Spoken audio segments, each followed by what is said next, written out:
नमस्कार मित्रों। 30 अप्रैल को सेवानिवृत्त हो गया था और उसके बाद कोविड-19 ने अपने दूसरे अटैक से स्थिति ये कर दी कि घर में कैद होकर रहना पड़ा और आप लोगों से संपर्क कभी व्हाट्सएप के माध्यम से, कभी फेसबुक के माध्यम से, कभी आपकी टिप्पणियों के माध्यम से हो जाया करता है। लेकिन कभी कभी बड़ा कष्ट होता है कि आपस में कुछ ऐसे व्यंग लोग करते रहते हैं कि वो कहीं न कहीं अंतर मन को विगलित कर जाती है। क्या हो गया? एक तरफ मौत सामने खड़ी है, आरपी सिंह जी, जगन के आदरणीय सुरेश जी, इधर अपने सिंगल टेंट वाले, न जाने कितने लोग हमारे बीच से चले गए। समझे आप ना, संख्या गिनानी बड़ी मुश्किल है और दुर्भाग्य उनका दर्शन करने का हमें मौका नहीं मिला। ये अपने आप में जीवंत प्रतीक थे ये लोग। समझे आप ना, ऐसे न जाने कितने गए हैं और हम एक दूसरे की आत्मा को कहीं घायल करने की कोशिश कर रहे हैं। मेरा एक निवेदन है कि प्यार की दुनिया से बड़ी दुनिया किसी की नहीं होती है। थोड़ा सा संयम का परिचय दें, बड़ा अच्छा लगेगा। समझे आप ना। देखिए, बड़े बड़े साधु सन्यासी भी वानप्रस्थी बन जाते हैं, जंगलों में चले जाते हैं, जैन मुनियों को देख के सब कुछ त्याग देते हैं, लेकिन हमारे आपके कल्याण के लिए फिर हमारे बीच में आते हैं। तो वही भावधारा हमारे बीच भी होनी चाहिए। उसी के संदर्भ एक निवेदन आपसे कर रहा हूँ। लेखों की एक श्रृंखला चलाऊँगा मैं, अर्जी हमारी मर्जी आपकी। इसमें पहला संदर्भ है, सुने गुने फिर कहें। तो चले मेरे साथ, जो आज नोट्स बनाया है। बचपन में बहुत सी कथाएं सुनी थी, दादी माँ से, नानी माँ से, गांव के बुजुर्गों से और न जाने किन किन से। बड़ा मज़ा आता था सुनने में और जो सुनाया करता था वो बहुतों का चहेता होता था। इन किस्से कहानियों के मूल में जो शिक्षा जुड़ी होती थी, उनका आशय तब न हम समझ पाते थे और न हमें समझाने की कोशिश की जाती थी। बड़े बूढ़े भी इन्हें बड़े चाव से सुनते थे, लेकिन मात्र मनोरंजन के लिए। इन कथाओं को कहने सुनने की एक विशेष शैली होती थी, जिसे किस्सा गोई पद्धति कहते थे और न केवल प्रेमचंद के समय तक इसका भरपूर रचनात्मक उपयोग किया गया, बल्कि अद्यावधि भी हो रहा है।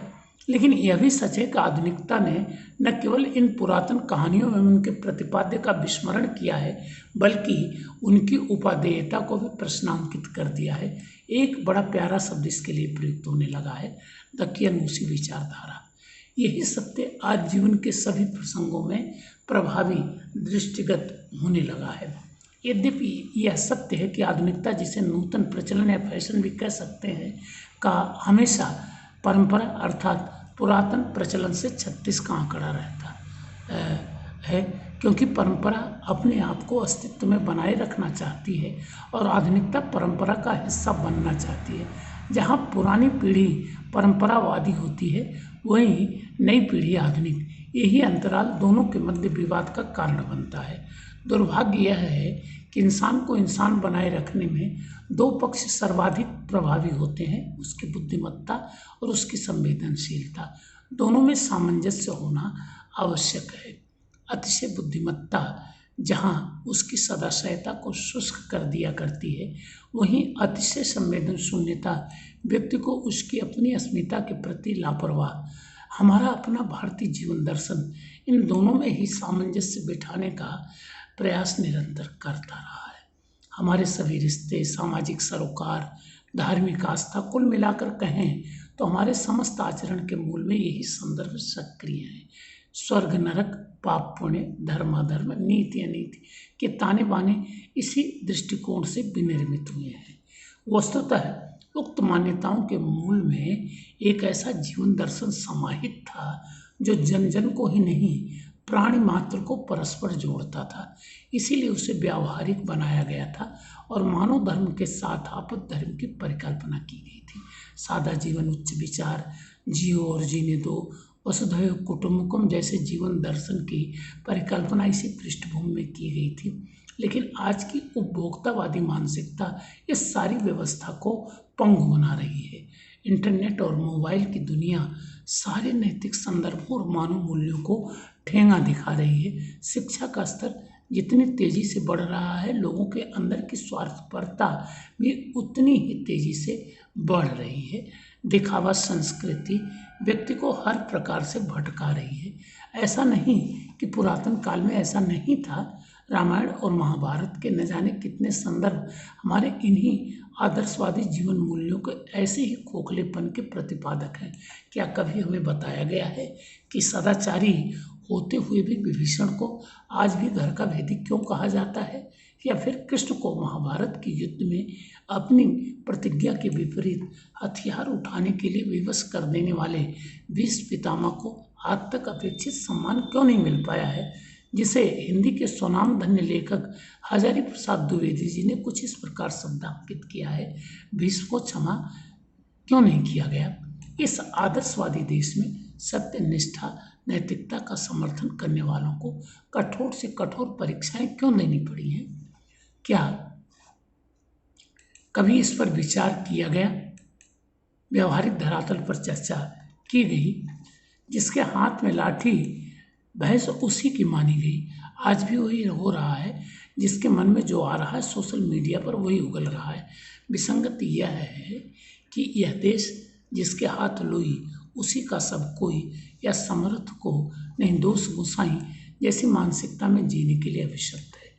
सच है कि मन का गुबार कभी कभी हमारे संयम को विस्मृत कर ज्वालामुखी की भांति फूट पड़ता है, परंतु ऐसा भी क्या कि हमारी सारी नैतिकता, मानवता, मानव मूल्य को ताक पर रख दें और जो मन में आए उसे सोशल मीडिया पर उगल दें। ध्यान रखें, आवेग एक मानवीय कमजोरी तो है, किंतु उसे वश में रखा जाना जरूरी है। नदी को मत काटो, नदी को मत बांटो, नदी के अंग कटेंगे तो नदी रोएगी।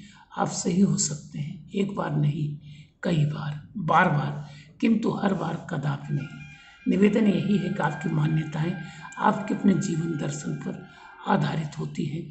जिनसे आप जुड़े हैं या भिड़े हैं उनका भी अपना जीवन दर्शन हो सकता है, और संभव है कि आपके जीवन दर्शन से बिल्कुल अलग हो। अतः किसी के प्रति, उसके आचरण के प्रति, उसकी जीवन शैली के प्रति, उसकी मान्यताओं या आस्थाओं के प्रति कोई अंतिम निर्णय लेने से पूर्व इस यथार्थ को समझने का प्रयास करें। कहावत है कि किसी को बैगन बावला, किसी को बैगन पत्ते।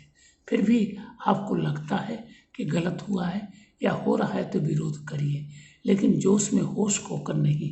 ध्यान रखिए कि हमारे आचरण की संवेदन शून्यता या उसके कारण होने वाला संबंधों का बिखराव हमारे लिए कभी कभी ऐसा विषाक्त परिवेश विनिर्मित कर जाता है जिसके परिणाम बहुत ही घातक बन जाया करते हैं। और इस कलयुगी परिवेश में ऐसा होने पर अपने ही पराये बन जाते हैं, जिनका व्यवहार कहीं अधिक मारक होता है। ध्यान रखिए, महाभारत के मूल में शायद एक बहुत छोटा सा व्यंग्य ही था, अंधे के तो अंधे ही पैदा होंगे। अतः निवेदन है कि रचनाधर्मी और व्यावहारिक जीवन दर्शन अंगीकार करें। अनुचित लगता है तो विरोध करें, पुरुषार्थी बन विरोध करें, परंतु शालीनता और संयम के साथ। सब कुछ परिवर्तनशील है, मर्त्य है, चिंतन चिरंतन और अविनाशी कुछ भी नहीं। अतः 4 दिन की जिंदगी को मस्ती के साथ जीने का प्रयास करें। तो मित्रों, एक निवेदन आपसे, आशा है कि आप इसे पूरा पढ़ेंगे, सुनेंगे और इस पर टिप्पणी भी मुझे देंगे। Thank you. अगली वीडियो में फिर मिलते हैं।